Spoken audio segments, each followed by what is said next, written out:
একটা লজ্জা থাকা উচিত না? খেলা হবে পাকামো। একেবারে প্রধানমন্ত্রী থেকে শুরু করে ইউনিয়ন পরিষদের চেয়ারম্যান পর্যন্ত পালাই গেল। এখনো তুমি আশা করো তোমার বুবু আসবে, আসবে, কিন্তু বুবু আইবা, তুমি আইবা গো, তুমি আইসা বুবু সিয়ার পাইবা না। ঠিক না বেঠে? বুবু আসবে, বুবু আসবে রে, আইসা বুবু আবার সে আর পাইবে না। আমি বললাম যে আমার দেশে আমার খুব কষ্ট লাগলো যে এমনি তো নরেন্দ্র মোদী নাকি আমাকে ডক্টর ইউনূসের সাথে মিটিং করবে না, তো বিশাল দাম, তো এই জন্যই মিটিং করবে না। ডক্টর ইউনূসও বললো অসুবিধে নেই, তোরা করলো কি না করলো কি।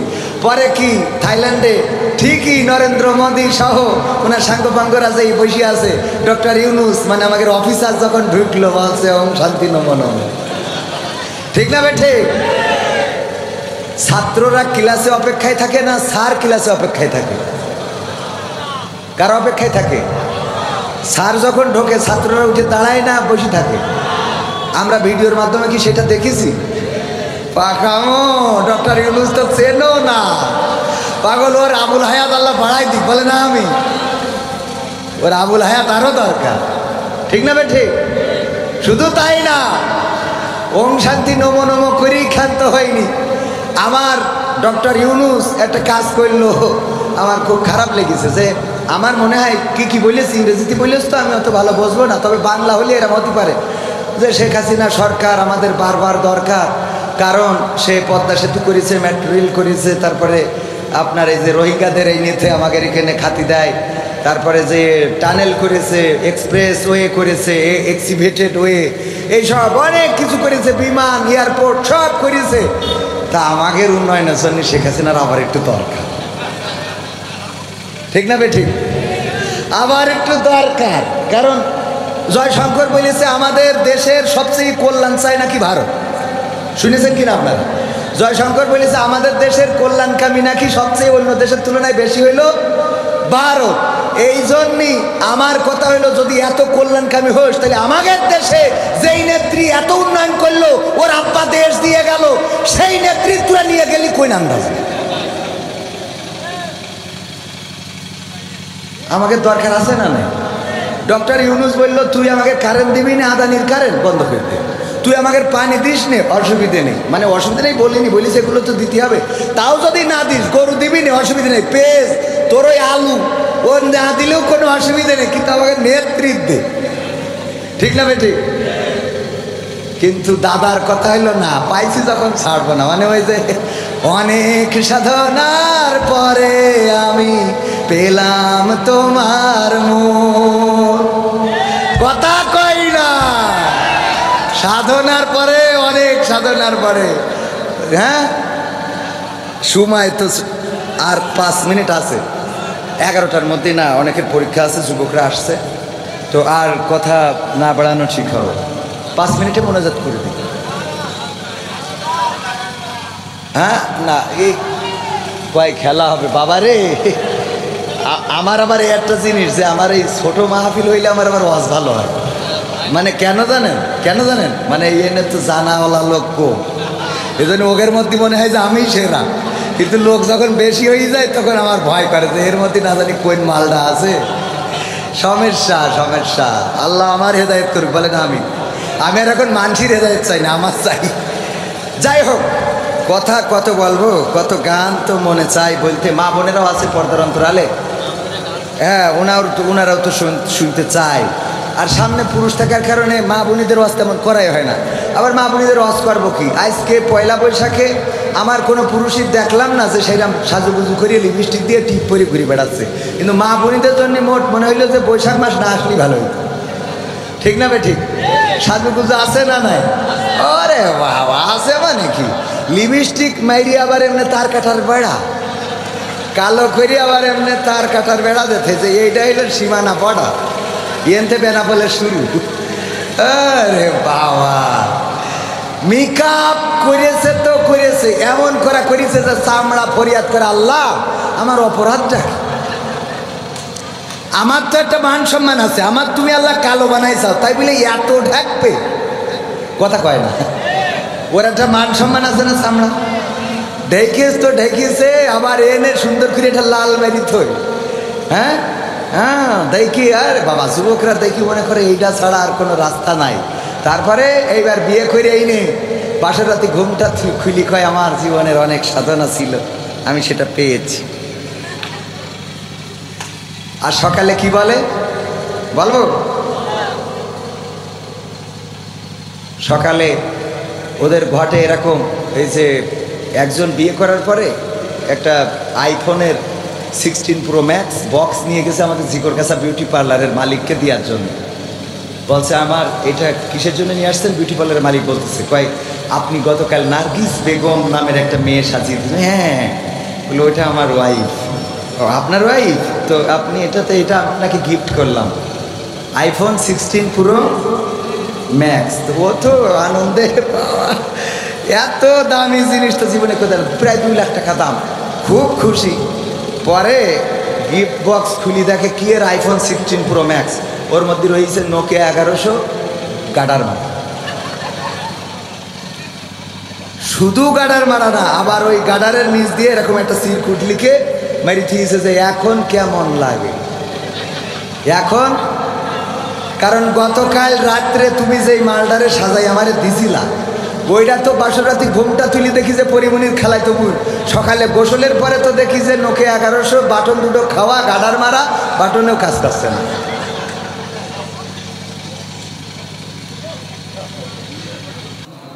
দাড়িতে সুন্নাত, টুপিতে সুন্নাত, পোশাকেও সুন্নাত আসি, পাথরের আঘাত খাওয়া সেটা যে সুন্নাত, কেন মনে হয় না তোমার কাছে, কেন মনে হয় না তোমার কাছে? ঠিক কিনা? ঠিক মনে হলো না আপনাদের?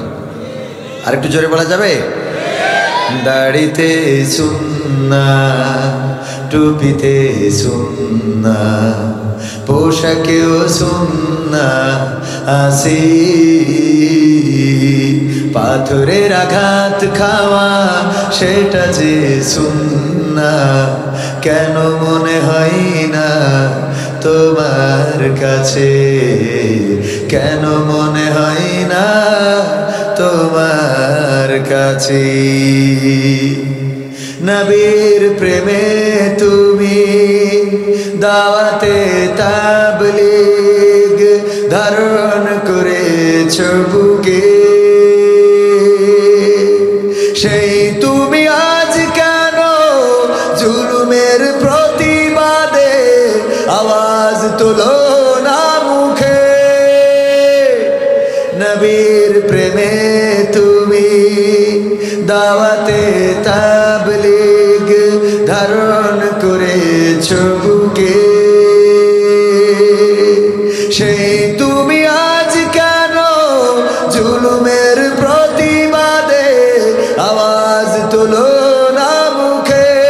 মেসওয়াক করো তুমি রোজ প্রতিদিন, মেসওয়াক করো তুমি রোজ প্রতিদিন, সেখানেও সুন্নাত আছে,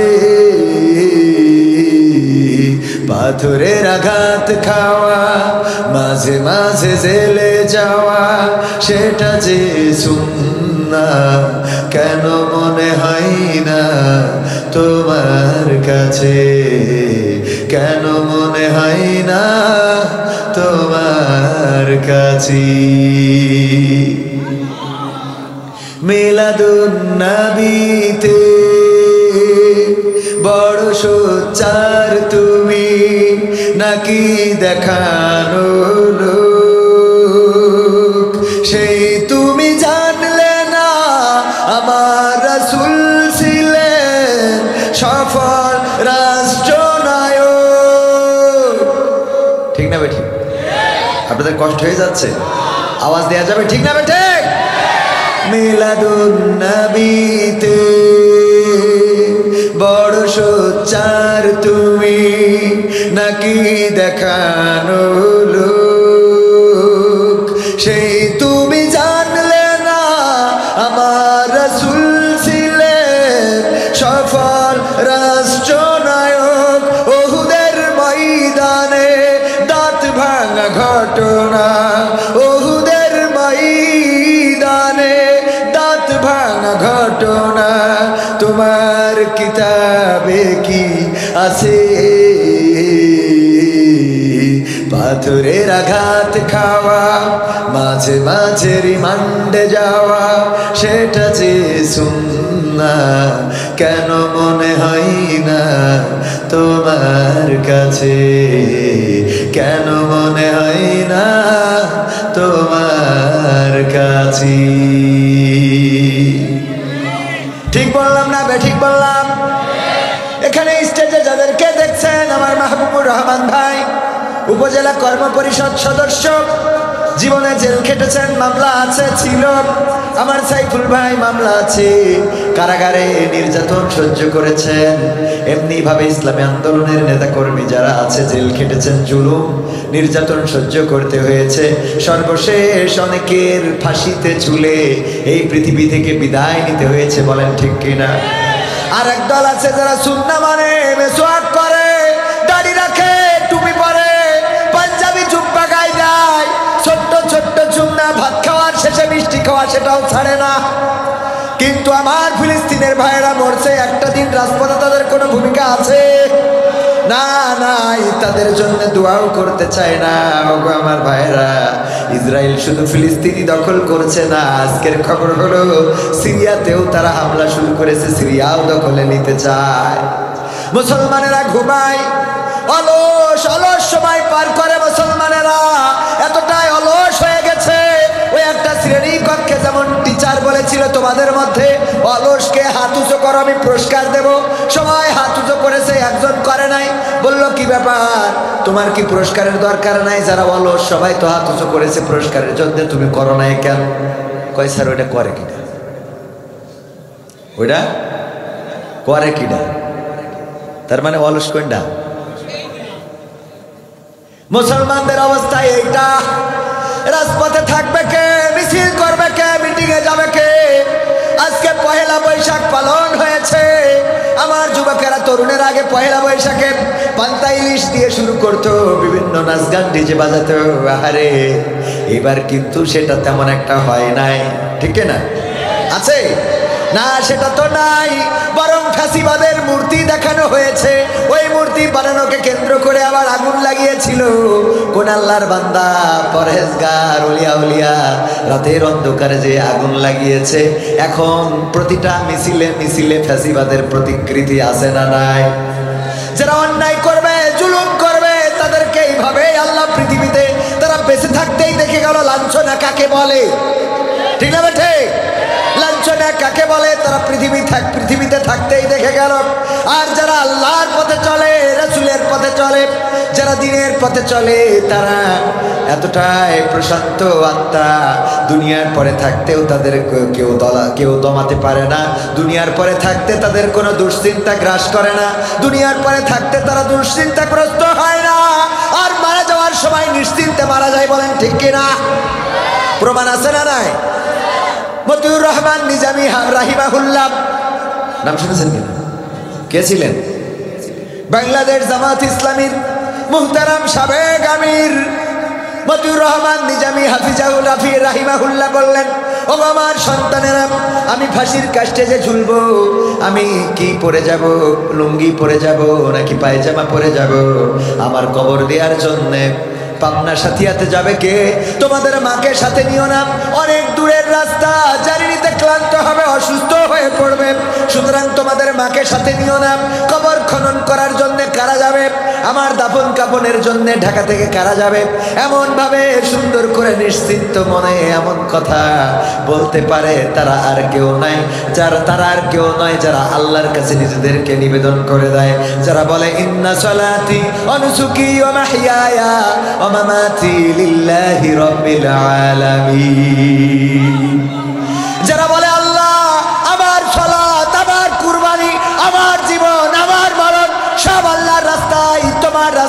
বিশ্ব প্রতিপালক, তুমি তোমার কাছে আত্মসমর্পণ করে দিলাম, তোমার জন্য নিবেদন করে দিলাম। তারা যদি জেলে যায় তাও তাদের দমাতে পারে না, তারা যদি ফাঁসিতে চলে তাও তাদের কান্না ঝরে না, তারা যদি নির্যাতনের মধ্যে পড়ে তাও আত্মসমর্পণ করে না, তারা যদি জীবন প্রাণঘাতীর সম্মুখীন হয় তাও বাতিলের কাছে প্রাণ ভিক্ষা চায়। চেয়েছে, বরং তাদের চিন্তামুক্ত থাকার অন্যতম কারণ হলো আমার সাইফুল্লাহ বিন কুরবান ভাই, উনি তো থাকেন কোথায়? যশোরে। গরু পোষার তেমন তো রাস্তা নাই, কিন্তু আমার সাইফুল ভাই থাকেন গ্রামে। মাঝে মাঝে ধান কাটেন, পাট ধন জামাতের ইউনিয়ন আমির, মাঝে মাঝে ধান কাটেন, তারপরে পাট ধৌত করেন, নিজের কাজ নিজে করেন, অনেক কষ্ট করেন। দিনের জন্য যখন মাঠে যায় তখন কৃষক, যখন পাট ধোয় তখন একজন পাট ধৌতকারী, আবার যখন ইসলামী আন্দোলনের নেতৃত্ব দেয় তখন নেতা। আজকে ফিলিস্তিনের মিছিলে স্লোগান দিয়েছে তখন উনি একজন স্লোগানদাতা। এমনি ভাবে ইসলামী আন্দোলনের নেতা কর্মীরা যেখানেই যাবে সেখানেই সব জায়গায় পারফরমেন্স ভালো করবে, এটাই তো ঠিক বলেন, ঠিক না বেটি? আর পারফরমেন্স ভালো না খারাপ ইসলামী আন্দোলনের নেতা কর্মীদের? দুইটা মন্ত্রণালয় দিয়েছিল, সেই দুইটা মন্ত্রণালয় আলহামদুলিল্লাহ কোনো দুর্নীতি কি পাওয়া গেছে? আমার সফরসঙ্গীদের মধ্যে দুইজনের নাম তো বারবার বলি, কিন্তু আরো দুইজন আছেন। আমার মোহাম্মদ ভাই ছোটবেলার আমার ক্লাসমেট, আজকে এসেছে, বললো তোমার সাথে যে আসা হবে এটা তো কল্পনাও করি নাই। তো আসছে, কিন্তু দুঃখজনক স্বাস্থ্য এত বেশি যে উঠার পরে আমার টায়ার বাস্ট, গাড়ি পাংচার হয়েছে। তো উনার একার দোষ না, কারণ আরো 4 জন ছিল। আমার ভাই একটু স্বাস্থ্য বেশি। আর আমার বিএনপির নেতা গঙ্গানন্দ করি ইউনিয়ন, আমার লাকি ভাই, উনি বিএনপি হইলেও আমাদের প্রতি অত্যন্ত পজিটিভ, অত্যন্ত মানে বলা যায় যে বিএনপি জামাত ইসলাম। আলহামদুলিল্লাহ, উনিও খুবই মানে ইসলামের জন্য 5 ওয়াক্ত নামাজি এবং ইসলামের জন্যে, কোরআন হাদিসের জন্যে, মাদ্রাসার জন্যে, মসজিদের জন্য নিবেদিত প্রাণ। এই যে আমার পাশে একটু আদর্শ করলে দেখতে পাবো, বিএনপি করেন কিন্তু ইসলামের সাথে, ইসলামী আন্দোলনের সাথে, ইসলামী আন্দোলনের কর্মীদের সাথে সর্বাত্মক সহযোগিতা ওনার আছে। আল্লাহ রাব্বুল আলামিন আমাদের এই ভাইদেরকে হায়াতে তাইয়্যিবা নসিব করে দিন, বলেন আমিন। তো আমার সাইফুল ভাই গরু পালন করে, এই গরু একটা খাইতে দেওয়ার জন্য মাঠে ছেড়ে দিয়ে এসেছে, কিন্তু আমার সাথে সফরে আসার কারণে বাড়ি ফিরতে দেরি হয়ে যাবে, 11টার পরে বাড়ি ফিরবে। গরু মাঠে খাইতে যে ওই গরু যেখানে খাইতে দিছিল পাশে ছিল একটা বন, জঙ্গল থেকে একটা বাঘ বের হয়েছে। বাঘ বের হওয়ার পরে গরুরে দিয়েছে দৌড়ানি, গরুরে ধরার জন্য যখন বাঘ দৌড়ানি দিয়েছে, গরু দৌড়ায়, বাঘও দৌড়ায়, গরুর সাথে বাঘের সাথে কি গরু দৌড়ায় পারবে? পারলো না, পারবে না। এই চিন্তা করে গরু চিন্তা করলো এখন মেধা খাটাইতে হবে, যেহেতু দৌড়াইয়ে পারা যাবে না, কি করা যায়? পাশে ছিল একটা কাদাওয়ালা জমিন, কাদাওয়ালা জমিনে দিয়েছে লাফ, 4টা হাত পা ওই কাদার মধ্যে ডেবে গেছে। বাঘও ধরার জন্য ওই গরু যখন লাফ দিয়েছে, বাঘও লাফ দিয়েছে। বাঘের দৌড়ের গতি ছিল বেশি, এই জন্য গরুরে রেখে 3 হাত সামনে যেয়ে পড়েছে, কারণ দৌড়ের গতি তো বেশি। তো 3 হাত সামনে, ওরও 4 হাত পা কাদার মধ্যে কি ডেবে গেছে। যাওয়ার পরে গরু কোনো টেনশন ছাড়া পার পরে পা তুলে দিয়ে আমার মোহাম্মদ ভাইয়ের মতো পান খাচ্ছে। পান তো না, মানে জাবর কাটায় না। আর বাঘ চিন্তা করছে আমি কি করি বের হব, কাদার মধ্যে থেকে ছুটাছুটি, মানে নিজের হাত পা খুব টানাটানি করতেছে, কোনো লাইন হয় না। গরুর দিকে খালি তাকায়া দেখে, শালা জাবর কাটে। কয় শালা তুই তো মানুষই না। আমার আবার এই শব্দগুলো না বলাই ভালো, মানে আমার এই হয়ে যায়, এটা এই হয়ে যাওয়াটা বন্ধ করে দিতে হবে। আল্লাহ আমার হেদায়েত করুন, বলে না আমি। মানে দিন যত যাচ্ছে, আমি বলছিলাম যে আজকেও আমার একজন ভাইকে ইবনে সিনা হাসপাতালে বলছিলাম যে আগে শার্ট প্যান্ট পরে বেরোইতে পারতাম, কিন্তু এই বছর আর শার্ট প্যান্ট পরারও কোনো রাস্তা নেই।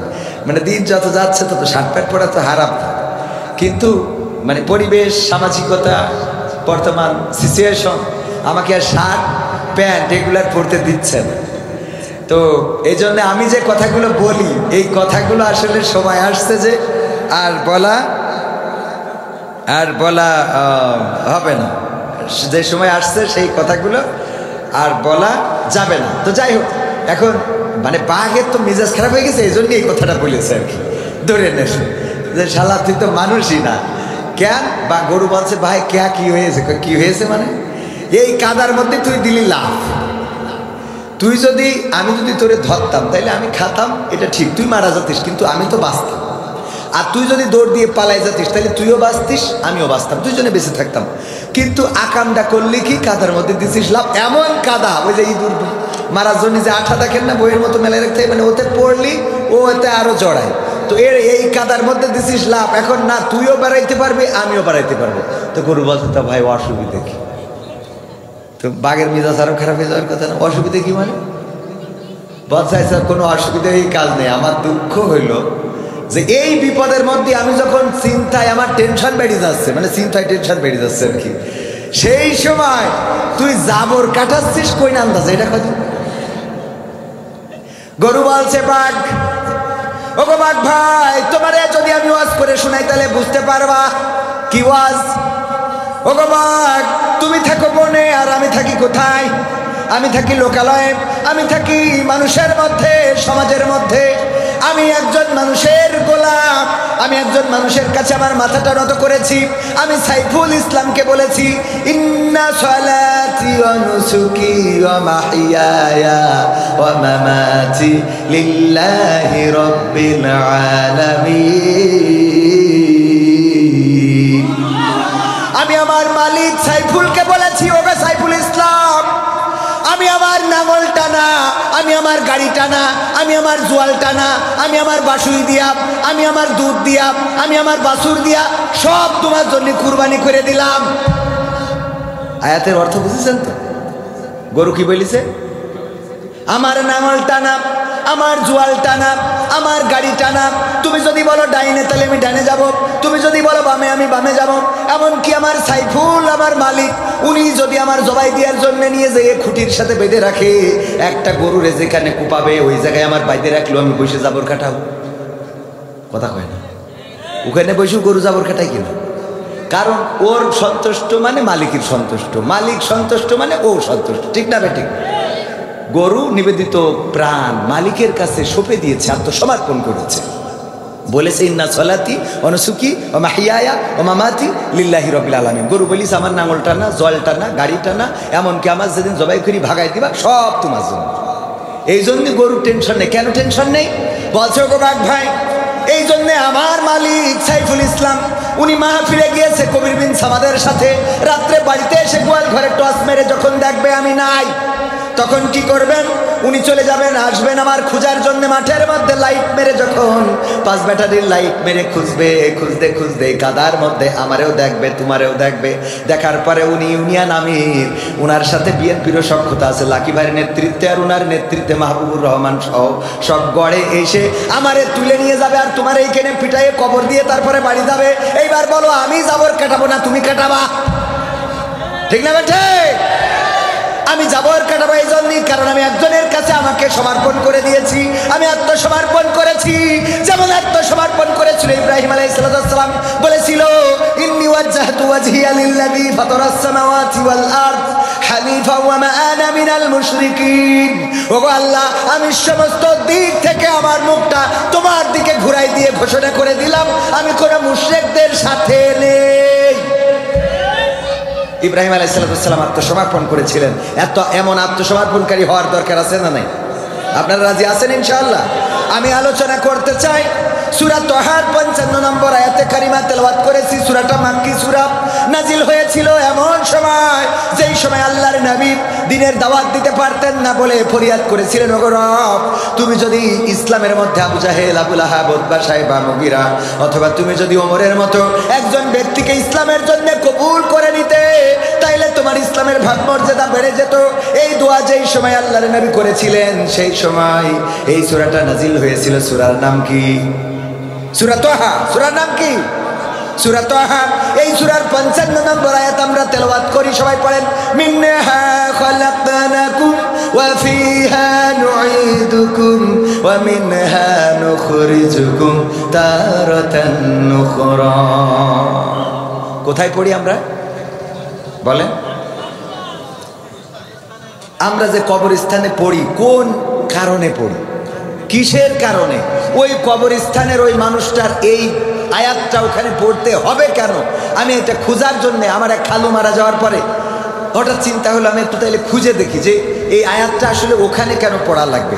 তো খুঁজে খুঁজে যা পাইছি আপনাদের বলতে চাই, শুনতে রাজি আছেন? শুনবেন ইনশাআল্লাহ? কারা কারা রাজি? দুটি হাত দেখতে চাই। লিল্লাহি তাকবীর। আল কোরআনের আলো, আল হাদিসের আলো, আমার নেতা তোমার নেতা, নারায়ে তাকবীর। সত্যি কি শুনতে চান?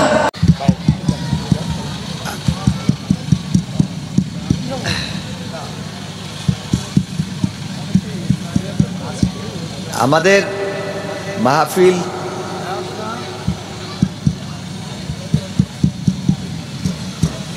আলহামদুলিল্লাহ বলেন, আমাদের মাহফিল ছোট হইলেও, মানে মাহফিলটা তো আমার ভাইজান ঘরোয়া পরিবেশে করেছেন, ছোট হইলেও এখানে মিডিয়া দেখেছেন কতগুলো, প্রতিটা মিডিয়ার ভিউজ এরকম, কোনোটা 1 লাখ, কোনোটা 50,000, কোনোটা তার বেশি 2 লাখ, গড়পড়তে 1 লাখ যদি ধরেন, এখানে প্রায় 20টা মতো ক্যামেরা আছে। তার মানে 2 মিলিয়ন মানুষ আমাদের সাথে রয়েছে। কয় মিলিয়ন? 2 মিলিয়ন, মানে কত? 20 লক্ষ। কয় লক্ষ? 20 লক্ষ মানুষ আমাদের সাথে কিন্তু রয়েছে। সম্মানিত ভাইরা, তো হাত উঁচু করাইছিলাম কারেন্টের মধ্যে, তো আবার দেখে আর জোরে জোরে হাত উঁচু করেন। অনেকেই বুঝতে পারছেন যে কেন। বাম হাত নামান, বাম হাত নামান, ডান হাতটা এরম নাড়েন নাড়েন। ঝড় উঠে গেছে, ঝড় উঠে গেছে।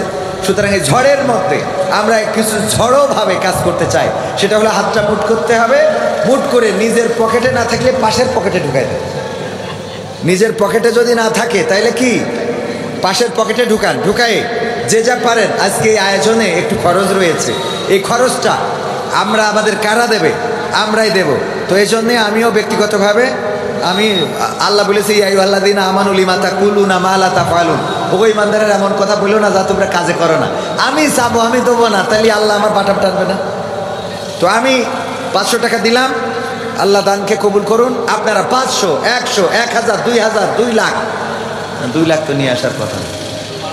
হ্যাঁ, আমার দোস্ত 200 টাকা, মোহাম্মদ আলী আমার দোস্ত, একসাথে আমরা লেখাপড়া করেছি, 200 টাকা দিয়েছেন। আল্লাহ দানকে কবুল করে নিন। বলেন আমি খুব তাড়াতাড়ি। মা বোনেরা যারা আছেন, মহিলা প্যান্ডেল যেখানে, মা বোনেরা আপনারা আপনাদের বুরকায় তো এখন পকেট থাকে, ঢুকায় কিছু আল্লাহর ওয়াস্তে দেন। আল্লাহ দানকে কবুল করুন, বলেন আমিন। কেউ 100 টাকার নিচেই দেবেন না, 50 টাকা এটা ছোট হয়ে যায়। 100, 200, 500, 1000 টাকা ছোট এই মাহফিলটা আল্লাহর কাছে কবুল হয়ে যাবে। ও আমার ভাইয়েরা, আল্লাহ রাব্বুল আলামিন নিয়ে ধন বোঝে মন ফেরত দিতে, কথা কয় না, ফেরত দিতে কতক্ষণ? নিয়ে ধন বোঝে মন ফেরত দিতে কতক্ষণ? আল্লাহ যখন নেন নিতেই থাকেন, নিতেই থাকেন, নিতেই থাকেন, আবার যখন দেন তখন দিতেই থাকেন, দিতেই থাকেন, দিতেই থাকেন। আল্লাহ নেওয়ারও মালিক, দেওয়ারও মালিক। বলেন সুবহানাল্লাহ।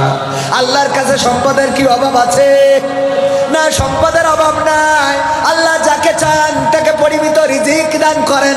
আল্লাহর কাছে যিনি নিবেদিত প্রাণ হয়ে যায়, আত্মসমর্পণকারী হয়ে যায়, তার রিজিকের দায় দায়িত্ব কার হয়ে যায়?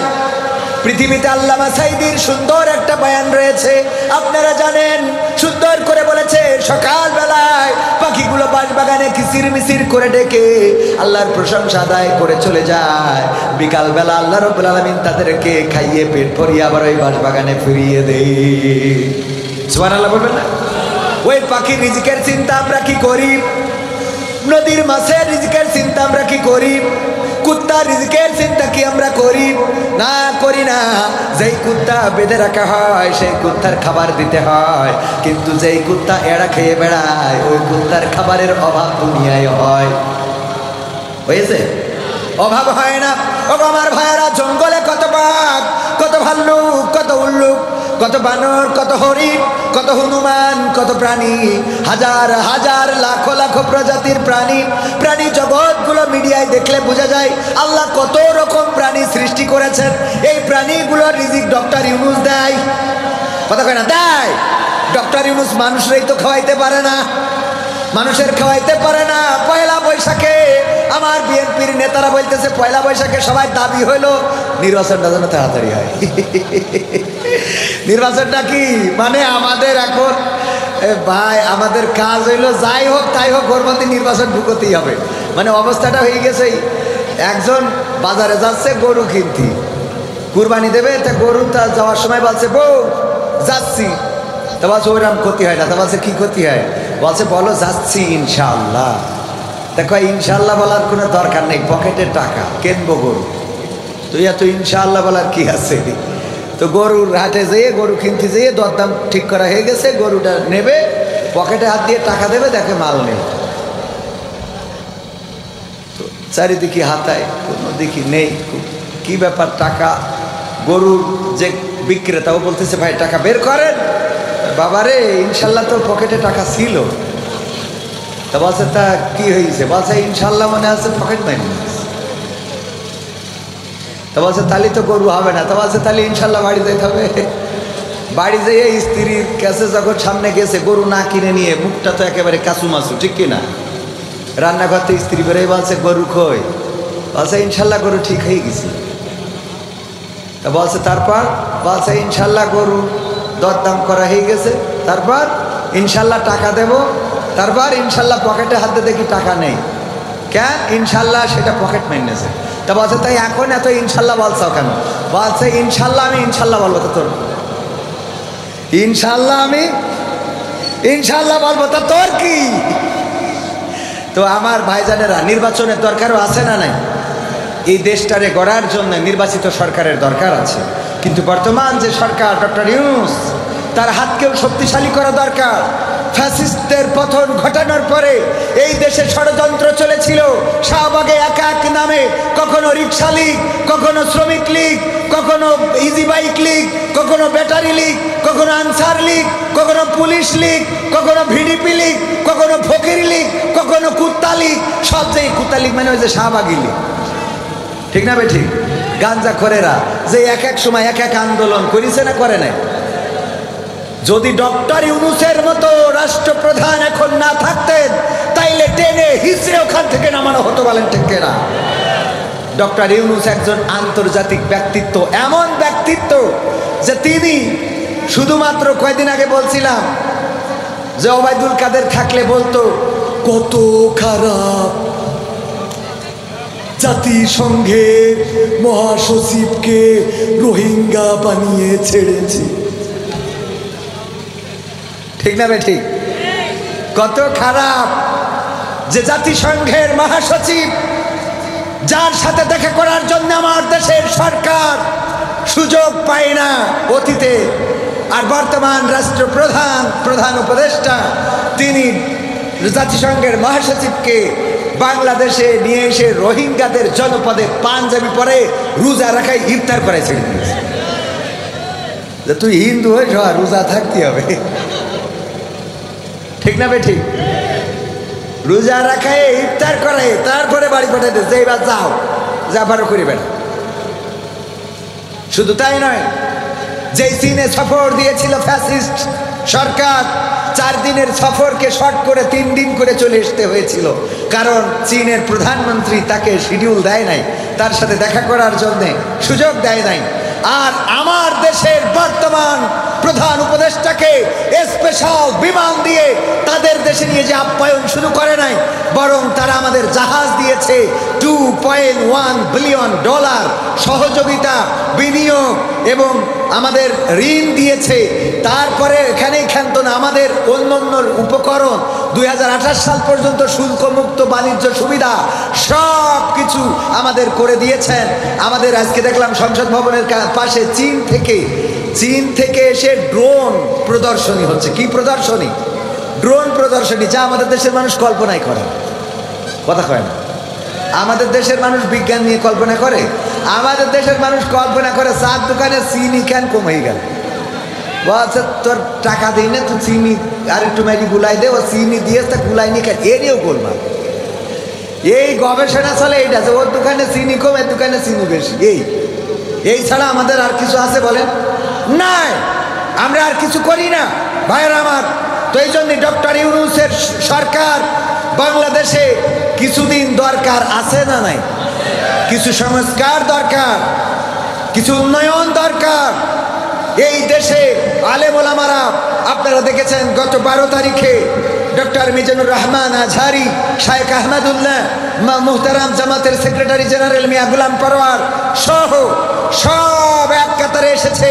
ওলামায়ে কেরামদের ডাকে বাইতুল মুকাররমের খতিব সহ দল মত নির্বিশেষে, কে চরমনাই, কে জামাত, কে পাটরশি, কে ফুরফুরা, সব কিছু বলে যে একসাথে কাঁধে কাঁধ মিলিয়ে ওই ইসরায়েলের বিরুদ্ধে সোচ্চার কণ্ঠে প্রতিবাদ জানিয়েছে, যেটা আন্তর্জাতিক মিডিয়া শুধু নয়, ইসরায়েলের মিডিয়ায় পর্যন্ত স্থান করে নিয়েছে। বলেন ঠিক কিনা? এই ঐক্যবদ্ধ কি হতে দিত? শাপলা চত্বরে আমার হেফাজতের সাদা পাঞ্জাবিওয়ালাদের পাঞ্জাবিটা রক্তে রঞ্জিত করা হয়েছে, আমার ছাত্রদেরকে শহীদ করা হয়েছে, ওই শাপলা চত্বর রক্তে রঞ্জিত করা হয়েছে। শুধু তাই নয়, ইসলামী আন্দোলনের নেতা কর্মীদের রাজপথে তো নামতে দেয়াই হয় নাই, তাদেরকে ফাঁসির কাস্টে ঝুলিয়ে বিদায় করে দেওয়া হয়েছে। বাংলাদেশ জামাত ইসলামীকে নেতৃত্ব শূন্য করার জন্য সমস্ত নেতা কর্মীদেরকে পঙ্গু করে দেওয়া হয়েছে। আল্লামা সাঈদীর মতো এমন একজন মানুষকে 50 বছর যিনি কোরআনের খেদমত করেছেন, তাকে সর্বশেষ ইনজেকশন পুশ করে শহীদ করেছে। তারপরেও বাংলাদেশ থেকে ইসলাম মিটে যায় নাই। বলেন ঠিক কিনা? সম্মানিত ভাইয়েরা, সম্মানিত ভাইয়েরা, ইসলাম নিভে যাওয়ার জন্য আসে নাই, ইসলাম নিভিয়ে দিতে পারবে না। কারণ আল্লাহ রাব্বুল আলামিন বলেছেন, ইউরিদুনা লিইউতফিউ নূরাল্লাহ বিআফওয়াহিহিম আল্লাহু মুতিম্মু নূরিহি ওয়ালাউ কারিহাল কাফিরুন।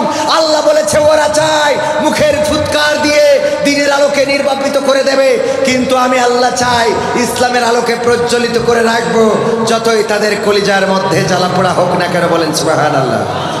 সংবিধানে রাষ্ট্র ধর্ম ইসলাম আছে বলে তোমার কেন জ্বলে রে বন্ধু, তোমার কেন জ্বলি?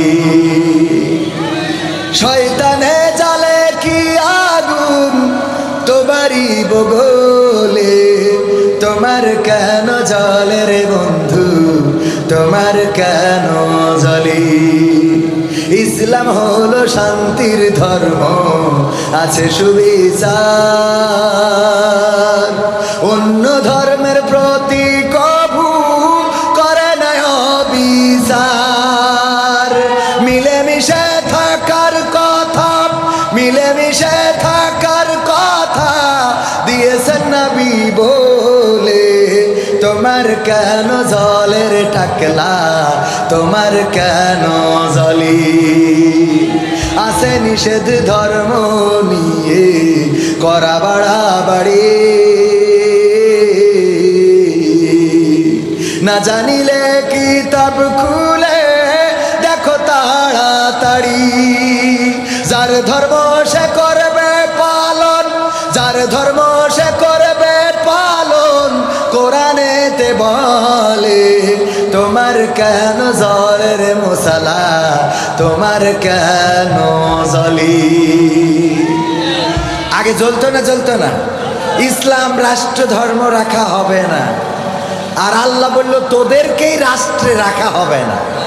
ঠিক না বেঠে? ওবায়দুল কাদের কাকা থাকলে আর একটা কাজ করতেন। কি করতেন জানেন? অনেকেই ভাবে শেখ হাসিনা পালিয়ে গিয়েছে, শেখ হাসিনা পালাই না, শেখ হাসিনা হিজরত করেছে। কি করেছে? আমি তো আকর্ষণ, ঠিক কিনা লেগেছে। উনি বলেন যে আমি আপনাদের আমলের কথা শোনাইতে পারবো না, কারণ আমার আমলের অবস্থা ভালো না, আমার আমলের অবস্থা ভালো না, কিন্তু আমি কিছু ইমান জাগানিয়া কথা বলতে পারবো, যেটাতে আপনার ইমান জাগ্রত হবে। আমার কথা না, কার কথা? মামুনুল হকের কথা। আমার কথা ওর থেকে আর এক লাইন বেশি। সেটা হলো, মানে আমি আমলের কথাও বলতে পারবো না, এলেমের কথাও বলতে পারবো না, কারণ আমার আমলেও ঘাটতি আর এলেমে তো বাকি পড়ে গেছে। বিষয়টা বলতে পারিছেন? কিন্তু আমি কিছু আকর্ষণের কথা বলতে পারবো, যেটা হয়তো আমার যুবকদের ভালো লাগতে পারে, আমার তরুণদের, কিশোরদের। ওরা এই যে ওই বাইরের দাঁড়ায় আছে, এখানে দাঁড়ায় আছে, দেখেন ওরা বসবে না, দাঁড়ায় থাকবে, ওদের ভালো লাগছে, ওরা এখান থেকে যাবেও না। অনেকেই আছে আমার যুবকেরা খুব ভালোবাসে, কলিজা দিয়ে ভালোবাসে, আর আমিও যুবকদেরকে মহব্বত করি। যুবকদেরকে মহব্বত করতেন রাসূল সাল্লাল্লাহু আলাইহি সাল্লাম, জানেন কি না? বিশ্বনবী যদি কোথাও মজলিসে বসতেন, যদি মজলিসে আলোচনা করতেন, আর আমার এমন সময় যদি কোনো যুবক এসে দাঁড়িয়ে যেত, আর ওই জায়গায় যদি বসার কোনো জায়গা না থাকতো, পাটির কোনো ব্যবস্থা যদি না থাকতো, বিশ্বনবী সাল্লাল্লাহু আলাইহি সাল্লাম নিজের গায়ের চাদরটা খুলে দলা করে তারপরে ওই যুবকের কাছে ছেলে দিতেন। বলেন সুবহানাল্লাহ। যুবকদের কাছে ছেলে দিতেন, ওগো যুবকেরা, এই আমার গায়ের চাদরটা বিছিয়ে বসে পড়ো। যুবকেরা ওই চাদরটা নিয়ে বুকের সাথে জড়িয়ে ধরতো আর বলতো, গো রাসূল, এই রাসূলের চাদরে কি বসা যায়? রাসূলের চাদর তো নিচে দেয়া যায় না, বরং বুকের মধ্যে রাসূলের চাদরটা শোভা পায়। আল্লাহ রাসূল যুবকদেরকে মহব্বত করতেন। ওগো আমার যুবকেরা, আমার সোনার টুকরা ছেলেদের জন্য আল্লাহ রাসূলের এক সাহাবীর জীবনী আমি একটু শোনাতে চাই। বিশ্বনবীর একজন সাহাবী ছিল, অনেকেই জেনে থাকতে পারেন। তার পূর্বের নাম ছিল আব্দুল উজ্জা। যতদিন তিনি মুসলমান ছিলেন না ততদিন নাম ছিল কি? আব্দুল উজ্জা, মানে উজ্জার গোলাম। উজ্জা বলে একটা মূর্তি ছিল মক্কায়। উজ্জা, লাত, মানত, হবল, এগুলো মক্কায় মূর্তি ছিল। কয়টা? কথা কয় না। কয়টা? 360টি মূর্তি ছিল মক্কায়। উজ্জা নামের একটা মূর্তি ছিল, দেবতা ছিল। আব্দুল উজ্জা মানে ওই দেবতার গোলাম। মদিনায় যখন রাসূল হিজরত করলেন, আব্দুল উজ্জা চাচার বাড়িতে মানুষ সবাই ঘটনাটা জানেন, কিন্তু এটার সর্বশেষ যেটা, সেটা আমি আমার যুবকদেরকে শোনাতে চাই। ওগো যুবকেরা, এই যুবক মানুষ আব্দুল উজ্জা বিয়ে শাদিও করে নাই।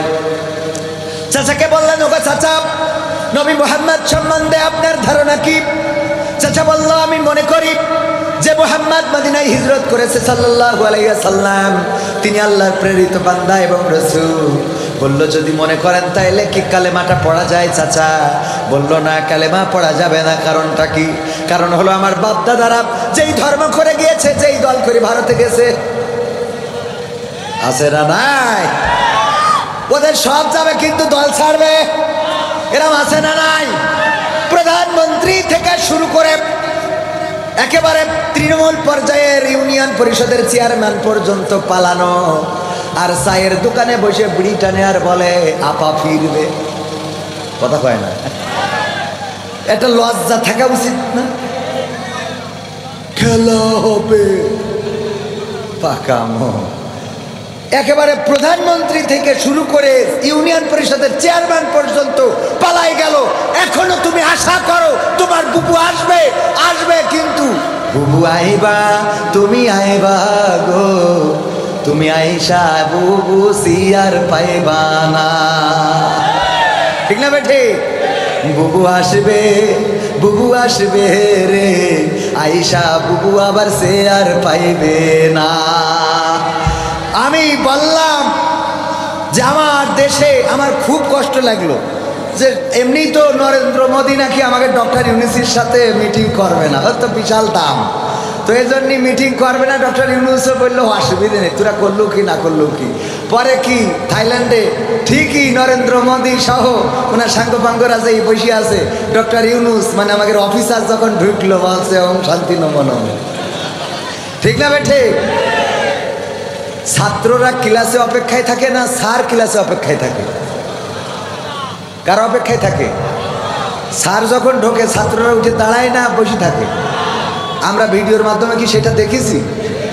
পাকামো ডক্টর ইউনূস তো চেনো না, পাগল। ওর আবুল হায়াত আল্লাহ বাড়াই দিক বলে না, আমি ওর আবুল হায়াত আরো দরকার। ঠিক না বেঠে? শুধু তাই না, ওম শান্তি নমো নমো করেই ক্ষান্ত হয়নি।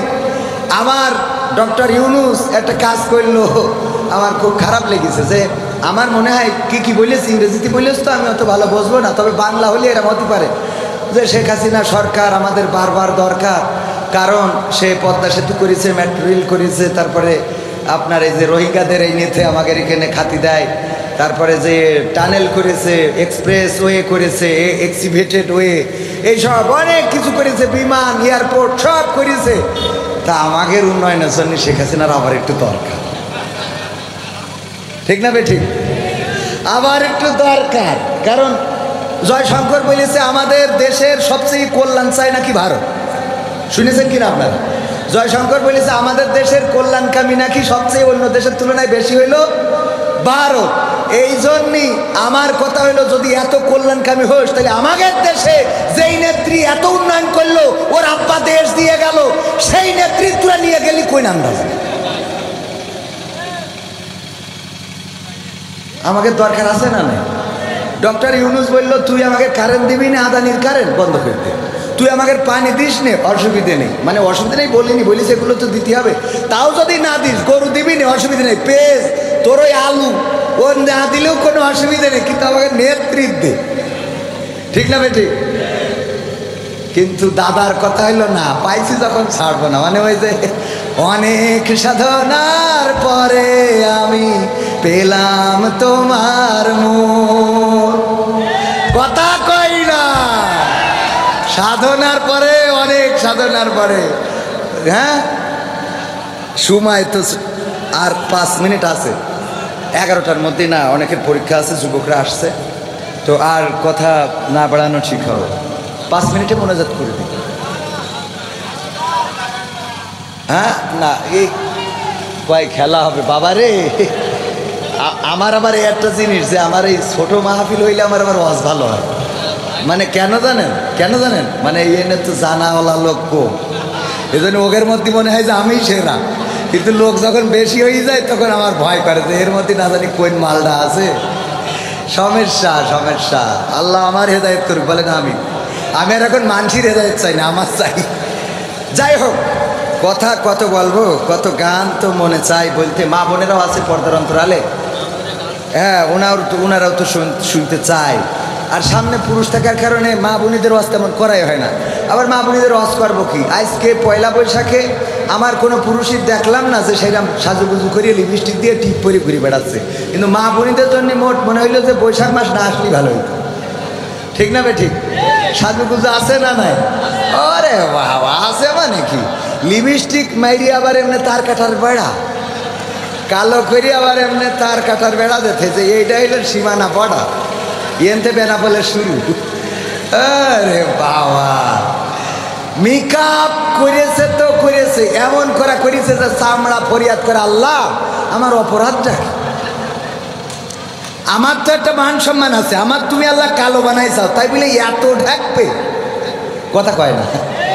ওর একটা মান সম্মান আছে না, চামড়া ঢেকিস তো ঢেকিছে, আবার এনে সুন্দর করে এটা লাল মেরি থই। হ্যাঁ হ্যাঁ, দেখি আর বাবা যুবকরা দেখি মনে করে এইটা ছাড়া আর কোনো রাস্তা নাই। তারপরে এইবার বিয়ে করে এই নে বাসর রাতে ঘুমটা খুলি, কয় আমার জীবনের অনেক সাধনা ছিল, আমি সেটা পেয়েছি। আর সকালে কি বলে বলবো? সকালে ওদের ঘটে এরকম, এই যে একজন বিয়ে করার পরে একটা আইফোনের 16 প্রো ম্যাক্স বক্স নিয়ে গেছে আমাদের জিকর কাছা বিউটি পার্লারের মালিককে দেওয়ার জন্য। বলছে আমার এটা কিসের জন্য নিয়ে আসছেন? বিউটি পার্লারের মালিক বলতেছে, কয় আপনি গতকাল নার্গিস বেগম নামের একটা মেয়ে সাজিয়ে দিলেন। হ্যাঁ, বলে ওইটা আমার ওয়াইফ। ও আপনার ওয়াইফ? তো আপনি এটাতে, এটা আপনাকে গিফট করলাম আইফোন 16 প্রো ম্যাক্স। তো ও তো আনন্দে, এত দামি জিনিস তো জীবনে কোথায়, প্রায় 2 লাখ টাকা দাম, খুব খুশি। পরে গিফট বক্স খুলি দেখে কি এর আইফোন 16 প্রো ম্যাক্স, ওর মধ্যে রয়েছে নোকিয়া 1100 গাডার মারা। শুধু গাডার মারা না, আবার ওই গাডারের নিচ দিয়ে এরকম একটা সিরকুট লিখে মারি থিয়েছে যে এখন কেমন লাগে এখন। কারণ গতকাল রাত্রে তুমি যেই মালটারে সাজাই আমারে দিছিলা, ওইটা তো বাসর রাতে ঘুমটা তুলি দেখি যে পরিমণির খেলায় তবু, সকালে গোসলের পরে তো দেখি যে নোকিয়া 1100 বাটন দুটো খাওয়া, গাডার মারা, বাটনেও কাজ করছে না।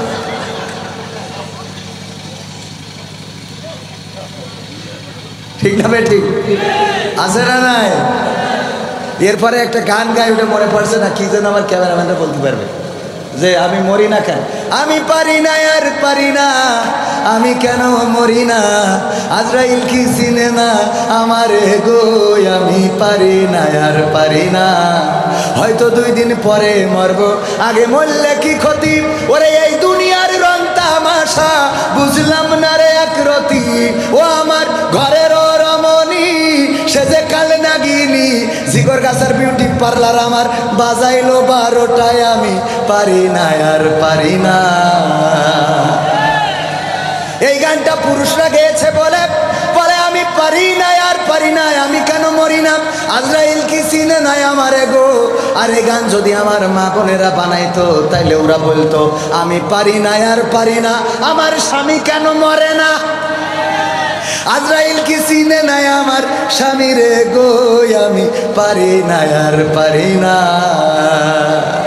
ঠিক না বেঠে? আল্লাহর নবী মেরাজ থেকে আসলেন, এসে বললেন ওগো নারীরা শোনো, তোমরা বেশি বেশি সাদাকা করো, দান করো, কারণ আমি দেখেছি অধিকাংশ নারীরা জাহান্নামী। বিশ্ব নবীর সাহাবীরা বললেন ওগো নবী কোন অপরাধের কারণে নারীরা এত বেশি জাহান্নামী?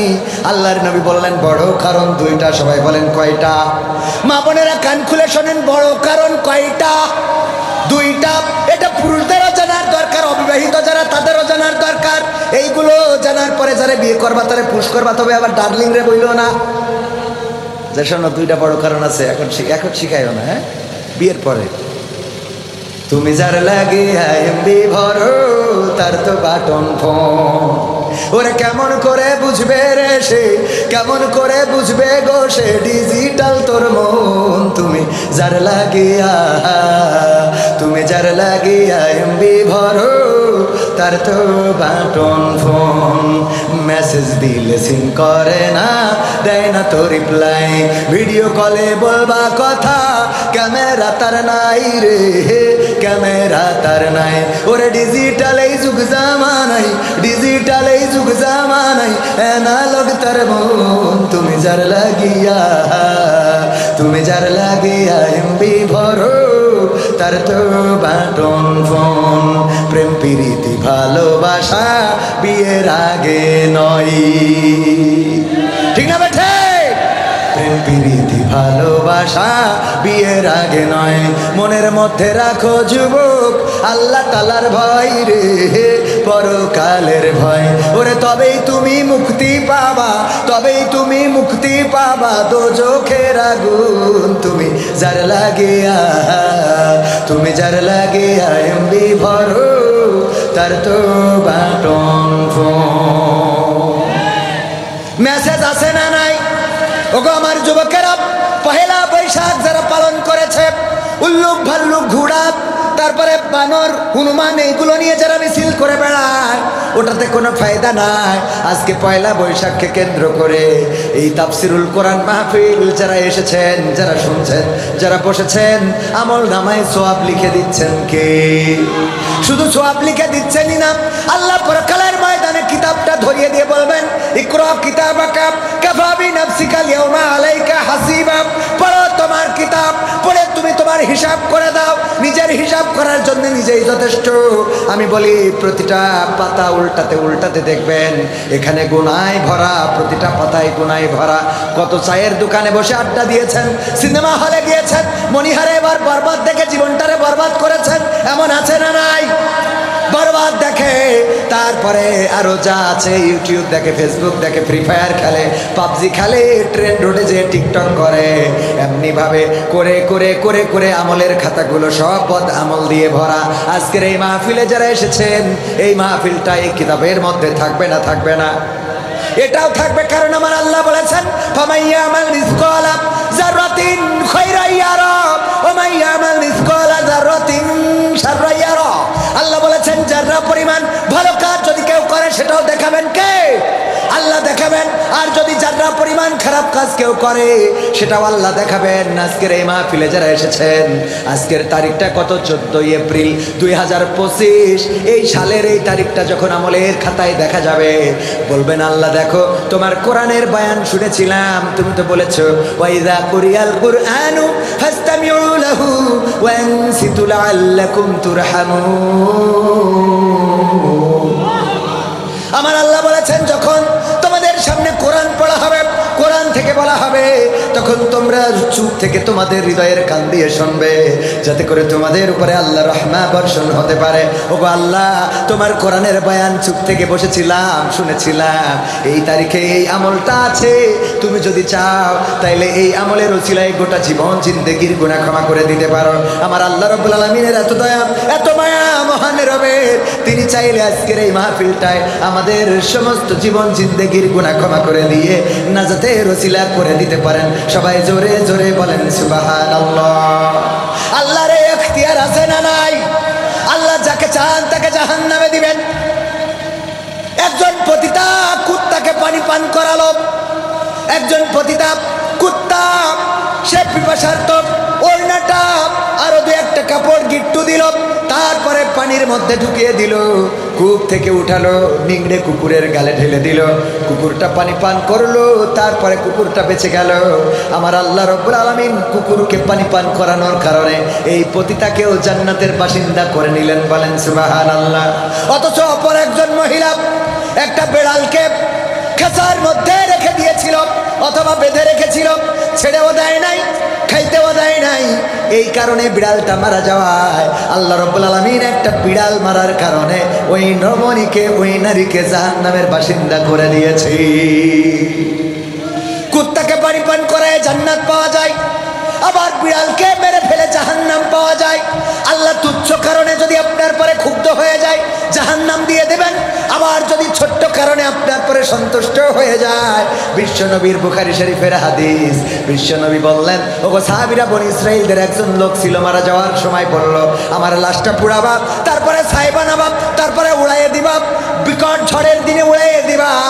সন্তানেরা তাই করলো। আল্লাহ রাব্বুল আলামিন এই লাশটার নতুন করে জীবন দিতে পারলো না? পারলো না? আল্লাহ পারে না? পারে না? আল্লাহ বললেন কুন ফায়াকুন, হয়ে গেল। আল্লাহ বলল হও, হয়ে গেল। যখনই হয়ে গেল আল্লাহ বললেন, ওগো বান্দা, তুমি কেন তোমার সন্তানদের এমন ওসিয়ত করেছিলে যে তুমি মারা যাওয়ার পরে লাশটা পোড়াবে, তারপরে ছাই বানাবে, তারপরে উড়াইয়ে দেবে? কোন কারণে তুমি এমন ওসিয়ত করেছিলে? আল্লাহর নবী বললেন, ওগো আমার সাহাবীরা শোনো, বনি ইসরাইলদের ওই ব্যক্তি বলল, ওগো আল্লাহ, আমি সারাটা জীবন গুনাহ করেছি, অপরাধ করেছি, জেনা করেছি, ব্যভিচার করেছি, তোমার হুকুম আহকাম তরক করেছি।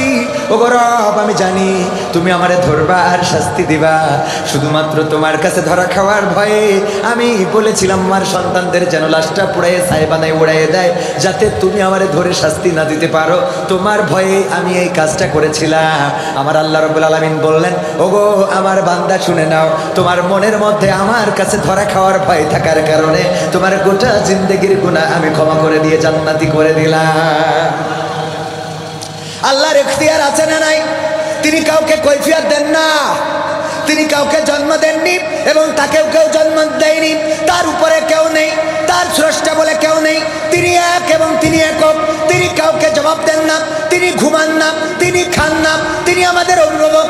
তিনি যাকে চান তাকে ফকির বানান, যাকে চান তাকে আমির বানান। প্রমাণ যদি নিতে চান, যেই শেখ হাসিনা বলল 41 সালের আগে ক্ষমতা ছাড়বে না, যেই শেখ হাসিনা বলল যে আমরা 41 সাল তো ছাড়বই না, বরং ওই চেয়ারে বসে বলেছিল পদ্মা সেতু থেকে ডক্টর ইউনূসকে টুস করে ফেলে দেবে। আল্লাহ রাব্বুল আলামিন বলল, তুমি যারে ফেলে দিতে চাইলে আমি তারে কুড়াই এনে তোমার ওই চেয়ারের মালিক বানাইয়ে দিলাম।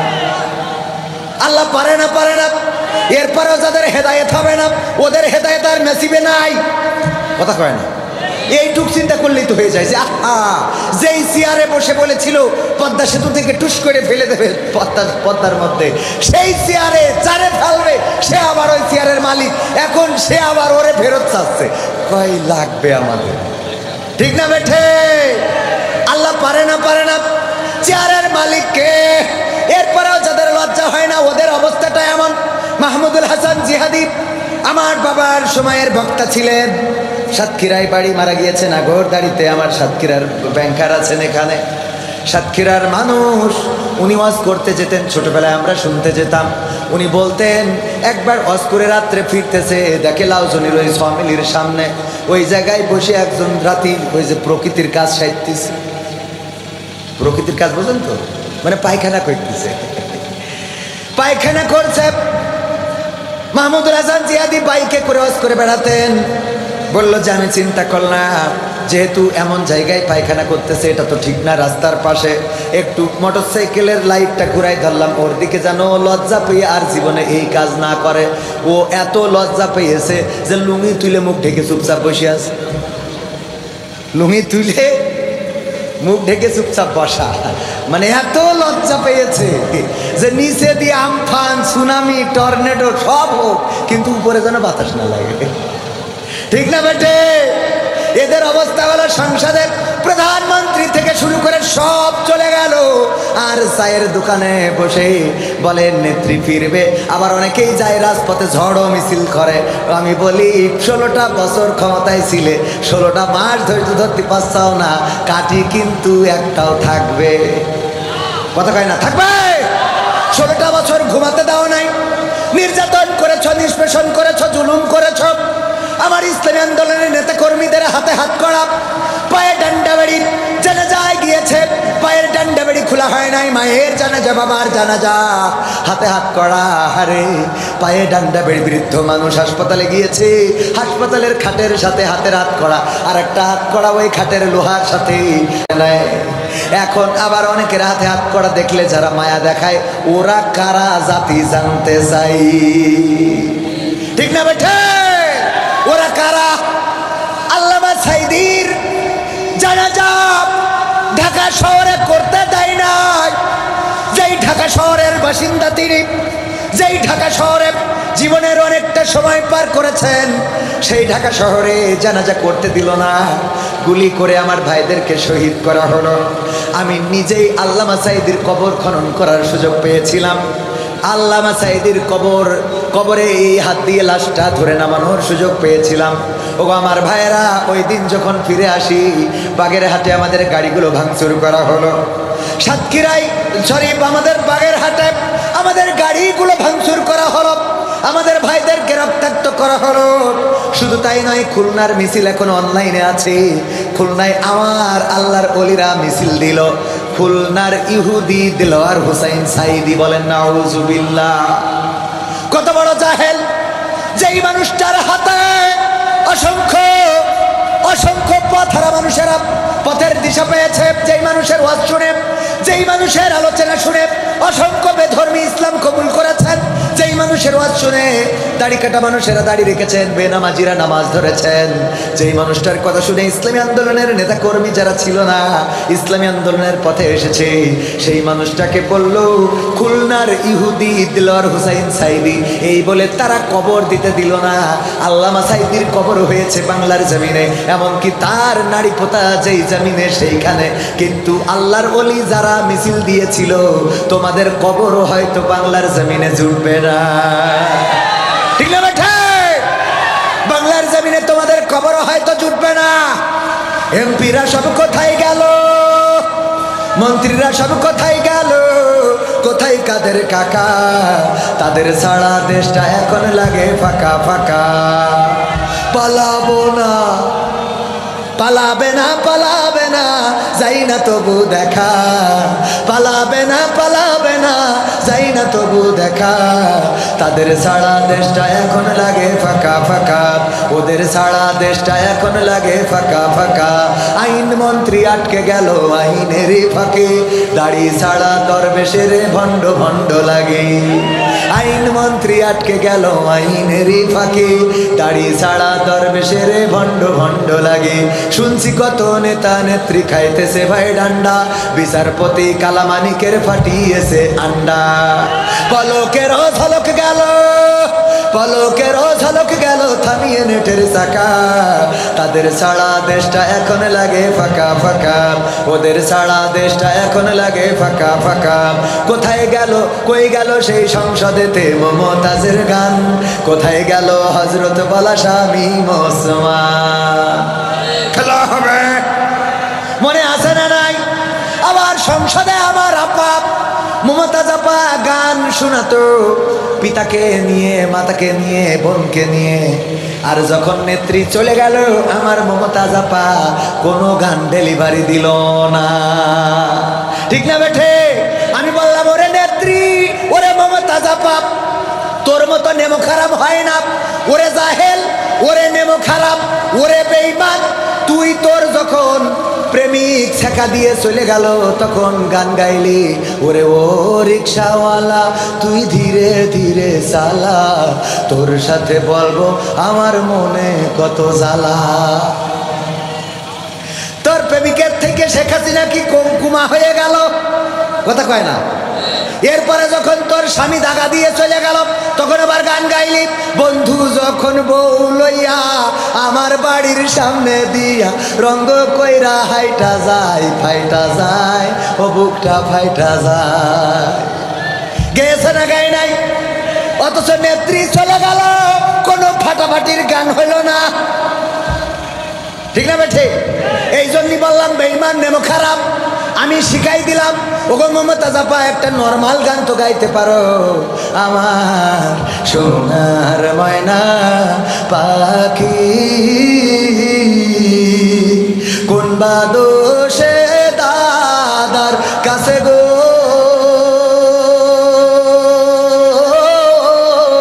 আমরা দেশে কেমনে থাকি রে আমার কলজের ময়না পাখি। ও আমার দরদি আগে জানলে তোর ভাঙা নৌকায় চড়তাম না, ভাঙা নৌকায় চড়তাম না, আর এই বিপদে পড়তাম না।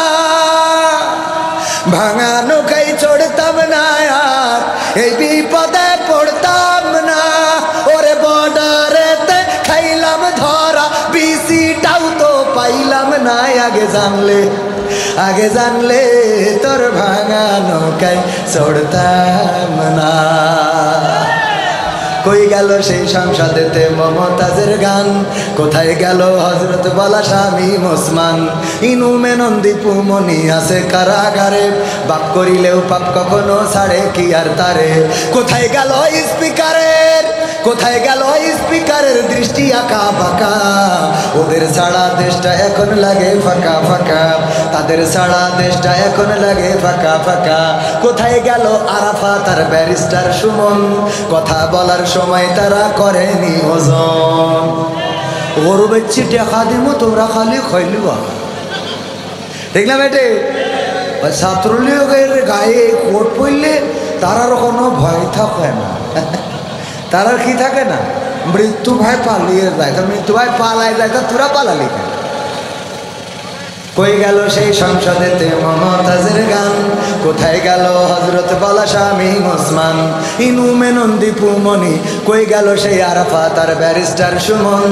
কথা বলার সময় তারা করেনি ওজন। মুরগি কবির খাইছে ধরা, জাফর কোথায় আছে? গোপনে কি সেও গেল মোদি দাদুর কাছে? কোথায় গেল এ সালামের, কোথায় গেল এ সালামের কাড়ি কাড়ি টাকা? তাদের ছাড়া দেশটা এখন লাগে ফাঁকা। লাগে না? লাগে না? কেন লাগে? কারণ আগে যখন আমরা বেগুনি পাইতাম না, বেগুনের দাম বেড়ে গেল। সুন্দর করে নেত্রী শিখাই দিল যে তোমরা কুমড়ো দিয়ে বেগুনি বানাও। কুমড়ো দিয়ে কি বানাও? কুমড়ানি না বানায় কি বানাইতে কইছে? বেগুনি। তারপরে আবার যখন কাঁচামরিচের সংকট দেখা দিল,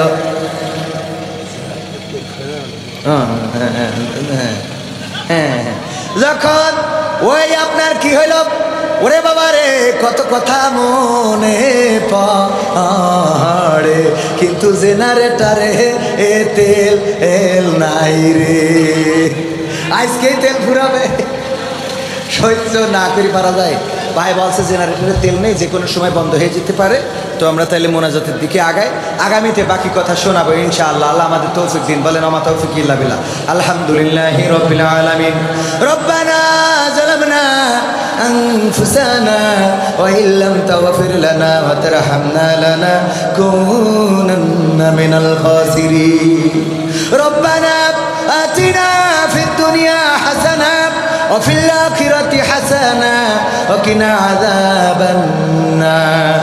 ওগো আল্লাহ, তোমার কাছে গভীর রাতে দুইখানা হাত তুলেছি। আল্লাহ, তোমার বান্দারা যারা হাত তুলেছি, আমরা এতক্ষণ পর্যন্ত যারা কোরআন হাদিসের বয়ান শুনলাম আর বললাম, জানি না কতটুকু ভুল ত্রুটি করেছি। আল্লাহ, ভুল ত্রুটিগুলো তোমার নিজ গুণে ক্ষমা করে দাও।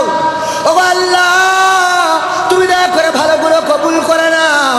তুমি আমাদের জীবনের গুনাহগুলো ক্ষমা করে দাও। আল্লাহ, জানি না এই জীবনে কত গুনাহ করেছি, জীবনে এমন অনেক গুনাহ আছে রে, যেই গুনার খবর যদি মা জননী জেনে যেত, মা বলতো এমন কুলাঙ্গার সন্তান তো আমি পেটে ধরি নাই।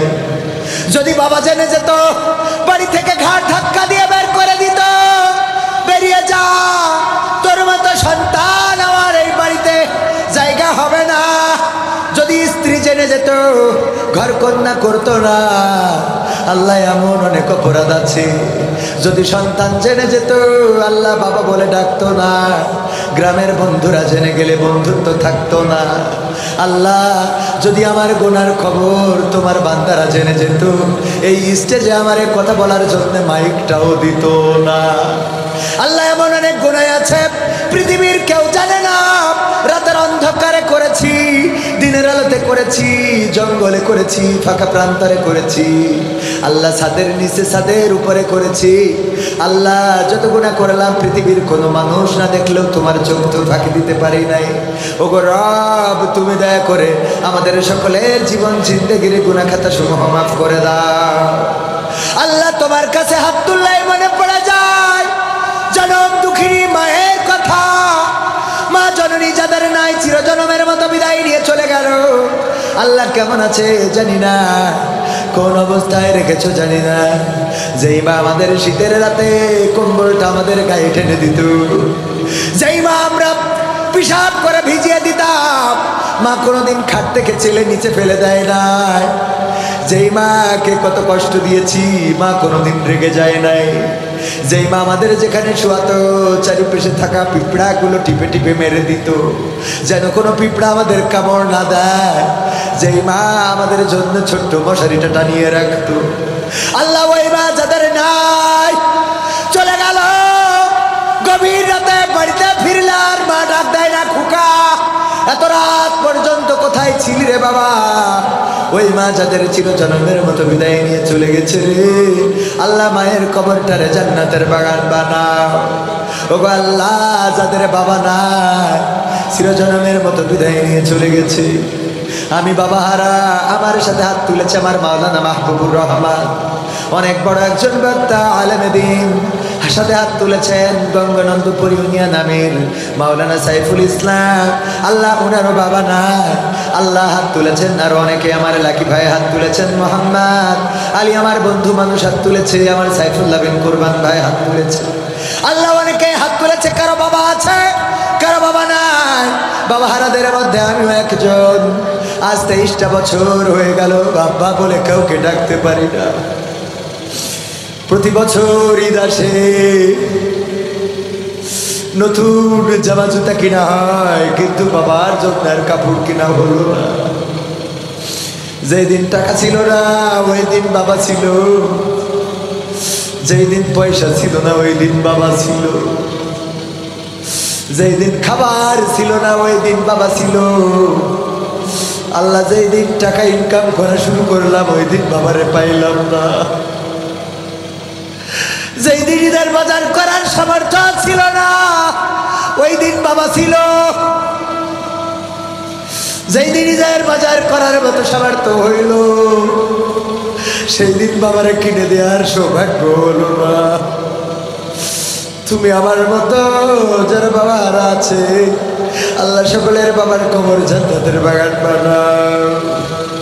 আল্লাহ, জান্নাতে আব্বার সাথে দেখার তৌফিক আমাদের দান করে দাও।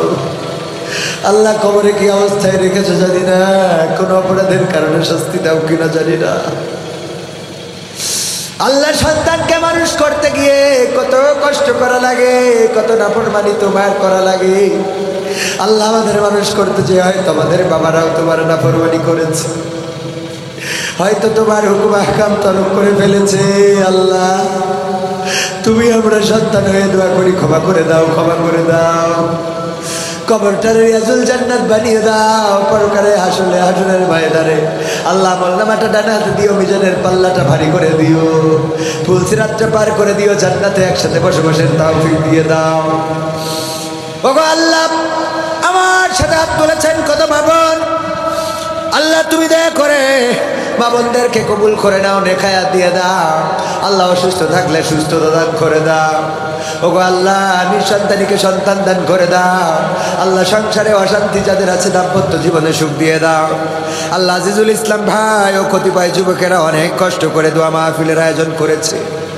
আল্লাহ যুবকদের জন্য আমি আব্দুল উজ্জা ওরফে আব্দুল্লাহ জুলবাজাদাইনের ঘটনাটা বলতে চেয়েছিলাম, অসমাপ্ত রেখে গেলাম। যদি আমার যুবকেরা আবার আয়োজন করে আবার এসে শোনাবো। যেই যুবকেরা পহেলা বৈশাখে ডিজে বাজাইলো না, যেই যুবকেরা এত কষ্ট করে দোয়া মাহফিলের আয়োজন করলো, আল্লাহ তুমি ওই যুবকদেরকে কবুল করে নাও। আল্লাহ মৃত হাসিবের জন্য দোয়া চেয়েছে। আল্লাহ কবরে কেমন আছে জানি না, কোন অবস্থায় রেখেছো জানি না। যে মারা যায় সে তো তার মতো কাঙাল আর কেউ নাই, যে কবরে চলে যায় তার মতো কাঙাল তো আর কেউ নাই। কেউ যদি সালাম পাঠায় পাইলো, একদিন তার কথা অনেকেই ভুলে যাবে। আমার হাসিব ভাই কবরে আছে, কবরটারে জান্নাতের বাগান বানাও। আল্লাহ আমার যুবকদেরকে মাঝ মুআজের সাথে কবুল করে নাও। ওগো আল্লাহ আমার সাইফুল্লাহ বিন কুরবান আমার থেকে অনেক বড় আলেম,